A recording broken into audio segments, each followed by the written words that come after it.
பிரசாத்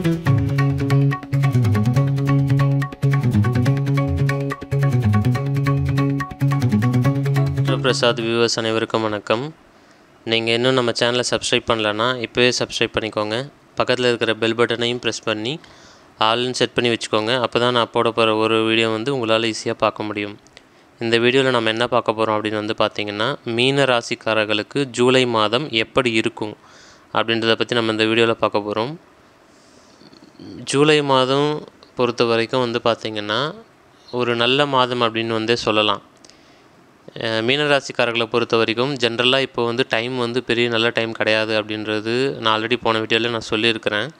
ஏன்னா கடுமையான ஜென்ம சனி நடந்துட்டு கொண்டிருக்கிற டைம், அதாவது 7.5 சனியில் நடுப்பகுதி 2.5 இதில் நடுப்பகுதி 2 இப்போ மீனராசிக்காரர்களுக்கு நடந்து கொண்டிருக்கிறது. அப்படின்றதுனால கொஞ்சம் கான்ஸ்டிபேஷன் ப்ராப்ளம், இன்னொருத்தரோட ஒத்து போகாத தன்மை, ஒழுங்கான நல்லா தூங்கினாலும் தூங்கின மாதிரி இல்லாத ஒரு சூழல், தூக்கத்தில் கை வச்சிரும்.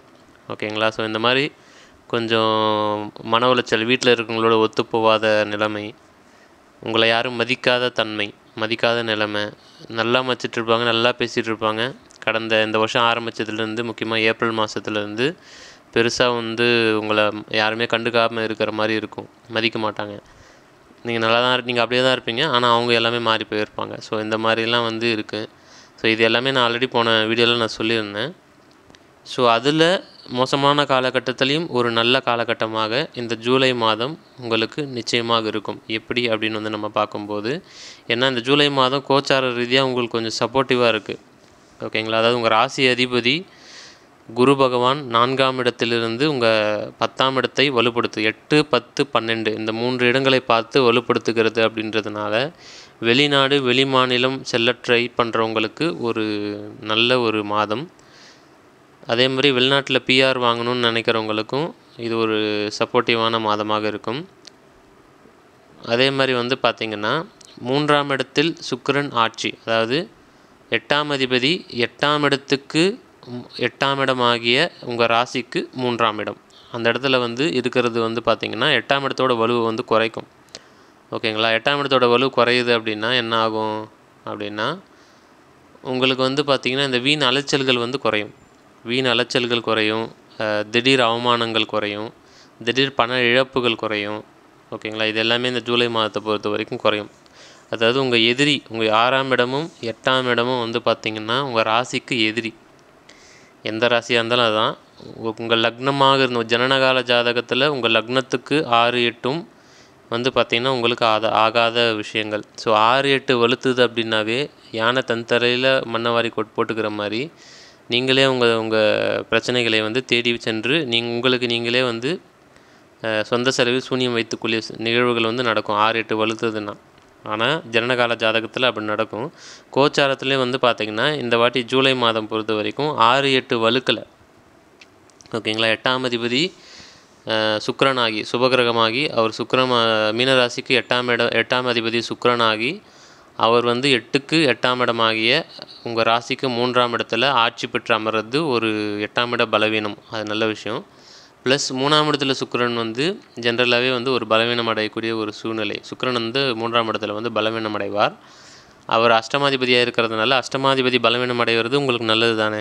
ஸோ அப்போ அஷ்டமாதிபதி வலு இல்லை. அடுத்தது பார்த்திங்கன்னா 6ஆம் இடம். 6ஆம் இடத்துல 6ஆம் அதிபதி பார்த்திங்கன்னா 6ஆம் அதிபதியாகிய சூரியன், மீனராசிக்கு 6ஆம் இடமாகிய சூரியன் அந்த ராசிக்கு 12ஆம் இடம் சூரியன் மறைஞ்சு இருக்கிறதுனால பார்த்திங்கன்னா அந்த 6ஆம் இடமும் வலு இல்லை.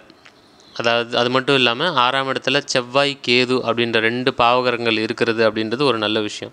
ஸோ 6ஆம் இடமும் நல்லா இருக்குது, 8ஆம் இடமும் நல்லா இருக்குது. அப்படின்னும்போது மீனராசிக்காரர்களை பொறுத்த வரைக்கும் பெரிய தொல்லைகள் எதுவும் இல்லாத ஒரு மாதம் தான் இந்த ஜூலை மாதம்.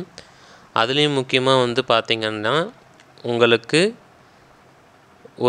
நீங்கள் என்ன பண்ணணும்னு நினைக்கிறீங்களோ, உங்களுடைய உழைப்புக்கேற்ற ஊதியம் எந்த மாதம் கிடைக்குதோ இல்லையோ இந்த மாதம் உங்களுக்கு நிச்சயமாக கிடைக்கும். ஜூலை மாதத்தை பொறுத்த வரைக்கும் உழைப்புக்கேற்ற ஊதியம் நிச்சயமாக உண்டு. அதில் பார்த்திங்கன்னா 15, 16, 17 இல்லை 16, 17, 18 ஓகேங்களா? அதாவது 16, 17 ஜூலை மாதம் 16, 17, 18 அந்த 3 நாட்கள் ரொம்ப கவனமாக இருக்கணும். அதே மாதிரி வந்து பார்த்திங்கன்னா ஜூலை மாதம் 4, 5, 6 அந்த 3 நாட்களும் வந்து பார்த்திங்கன்னா சந்திராஷ்டம தினங்கள் அப்படின்றதுனால இந்த 3 நாட்களும் கவனமாக இருக்கணும். அதாவது ஜூலை மாதம் முதல் வாரத்தில் வரக்கூடிய 4ஆம் தேதி, 5ஆம் தேதி, 6ஆம் தேதி இந்த 3 நாட்களும் மீனராசிக்காரர்களுக்கு சந்திராஷ்டம தினம். இது வந்து கவனமாக இருக்க வேண்டிய நாள். அது மட்டும் இல்லாமல் வந்து பார்த்திங்கன்னா 16ஆம் தேதி 16, 17, 18 ஜூலை 16, 17, 18 இந்த 3 நாட்களும் உங்கள் ஜென்ம நட்சத்திரத்து மேலேயே சந்திரன் போகக்கூடிய காலகட்டம். அங்கே ஆல்ரெடி சனி இருக்கிறாரு அப்படின்னும்போது அதை கிராஸ் பண்ணுற டைம் அப்படின்றதுனால இந்த 3 நாட்களும் இந்த மொத்தம் 6 நாட்கள் வந்து முக்கிய முடிவுகள் எதுவும் இல்லாமல் ரொம்ப கவனமாக இருக்க வேண்டியது ரொம்ப நல்லது. மற்ற நாட்கள் எல்லாமே சுப நாட்கள் தான். ஜூலை மாதத்தை பொறுத்த வரைக்கும் ஒரு சில மீனராசிக்காரர்களுக்கு புதிய வேலை கிடைப்பதற்கு நிறைய வாய்ப்புகள் வந்து உண்டு.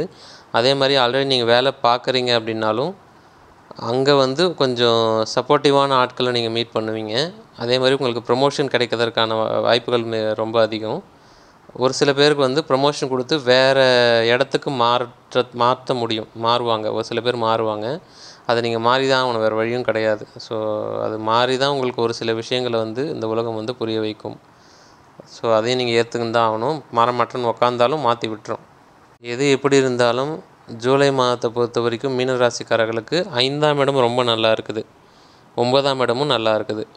அதாவது 5ஆம் இடத்துல புதன் பகவான் தனித்து நிற்கிறது ஒரு நல்ல விஷயம். அதாவது விவேகம் அப்படின்னு வந்து சொல்லுவோம் இல்லையா, அதாவது உள்வளத்திறன், அதாவது நடப்பதை முன்கூட்டியே கணிக்கும் திறன் அப்படின்னு வந்து சொல்கிறோம்.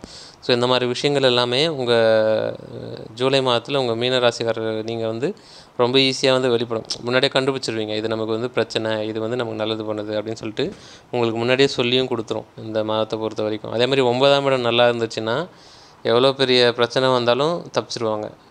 ஓகேங்களா? ஸோ அந்த மாதிரி 9ஆம் அதிபதி ஆகிய செவ்வாய் பகவான் 6ஆம் இடத்துலேருந்து 9ஆம் இடத்தையே பார்க்குற ஒரு அமைப்பு. அதாவது 9ஆம் அதிபதி 9ஆம் இடத்தையே பார்த்து வலுப்படுத்துகிற ஒரு அமைப்பு. பாவ அமைப்புப்படி 9ஆம் இடம் வலுப்பெறுவதால் மீனராசிக்காரர்களுக்கு பெரிய தொல்லைகள் எதுவும் இல்லாத ஜூலை மாதம் வந்து ஒரு நல்ல மாதமாக இருக்கும். இந்த மாதம் வரக்கூடிய ஒரு புதிய நபர்கள் வந்து உங்களுக்கு நல்லது பண்ணுறதுக்கு நிறைய வாய்ப்புகள் இருக்குது. அதுவும் ஆரம்பத்தில் தான் நல்லது பண்ணுவாங்க, போக போக வந்து நல்லது பண்ணுவாங்கன்னு சொல்ல முடியாது. ஸோ ஆரம்பத்தில் ஒரு சில பேர்களை வந்து நம்பலாம். ஆனால் வந்து எக்காரணம் கொண்டும் நீங்கள் மீனராசிக்காரர்களாக இருக்கிறீங்க அப்படின்னா சிம்ம ராசிக்காரர்களையும் துலாம் ராசிக்காரர்களையும் பெருசாக நம்ப வேண்டாம். ஏன்னா உங்களுக்கு வந்து சஷ்டாஷ்டகம் அப்படின்றதுனால பெரிய அளவில் வந்து செட் ஆகிற மாதிரி தெரியும், ஆனால் செட் ஆகாது. நீங்கள் அதே மாதிரி மீனராசிக்காரர்களே இன்னொரு விஷயத்தில் கவனமாக இருக்கணும். சுக்கிரன் 3ஆம் இடத்துல வந்து ஆட்சி வலு பெறுவதால் உங்கள் எதிர்பாலின ரீதியாக யாரையாவது பார்ப்பீங்க, காதல் வயப்படுவதற்கு நிறைய வாய்ப்புகள் உண்டு இந்த மாதம். அதில் ரொம்ப கவனமாக இருக்கிறது நல்லது. ஏன்னா இப்போ வரக்கூடிய நபர் வந்து உங்களுக்கு பெருசாக வந்து திருமணத்தில் கைகூடாது. இப்போ வரக்கூடிய காதல் வந்து மீனராசிக்காரர்களுக்கு திருமணத்தில் கைகூடாது அப்படின்றதுனால ரொம்ப கவனமாக இருக்கிறது ரொம்ப நல்லது. ஸோ மீனராசிக்காரர்களை பொறுத்த வரைக்கும் ஜென்மசனி காலகட்டத்திலையும் இந்த ஜூலை மாதம் ஒரு நல்ல மாதமாக இருக்கும் அப்படின்றதுல எல்லளவும் ஐயம் ஏதும் இல்லை. சப்ஸ்கிரைப் பண்ணாமல் பார்க்குறவங்க வந்து சப்ஸ்கிரைப் பண்ணிக்கோங்க. ஜாதகம் பார்க்க விருப்பப்படுறவங்க வந்து ஸ்க்ரீனில் தெரிய நம்பருக்கு வாட்ஸ்அப் பண்ணுங்கள். உங்கள் நண்பர்கள் அனைவருக்கும் இந்த வீடியோ வந்து ஷேர் பண்ணுங்கள். நன்றி.